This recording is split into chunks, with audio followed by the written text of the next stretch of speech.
It has come to be a common understanding that minority groups will always exist and their voice will usually be silenced, as how what is said gets heard depends on who says it.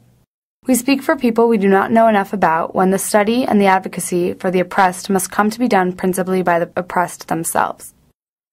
Mainstream U.S. interpretations of Muslims as thieves, murderers, traitors, and terrorists prove that there exists a popular desire to paint all Muslim Americans with the same broad brush, potential national security threats. In November 2011, TLC attempted to reshape the American public view of American Muslims and present a more balanced view by producing All American Muslim, a reality series about 5 Muslim families in Dearborn, Michigan. The show features the milestones of those families, from the most sacred to the mundane, including marriages, births, faith conversions, high school football championships, and which cleaning products to use. The only thing that separates them from the stereotypical white American family is their Muslim faith.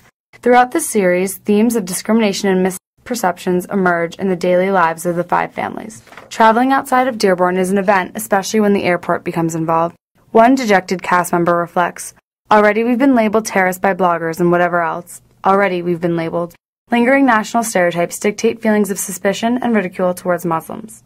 When cast member Suela Ahmed drives to the airport, she tells her father she hopes that she is not victim to another random screening and is haunted by past encounters. She stated, "I had a woman behind me say, 'See that veiled woman? I'm very uncomfortable.'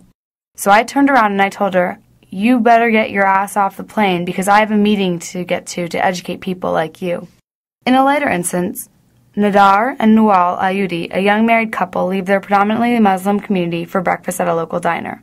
Nawal Ayudi wears a traditional hijab and is strongly devoted to her Islamic faith. The two waited for 20 minutes and watched as customers arriving after them were served. Nawal reflected, "The hostess did not pay any attention to us, and we waited more than any other guest." Finally, someone working at the restaurant asked the hostess to seat the couple.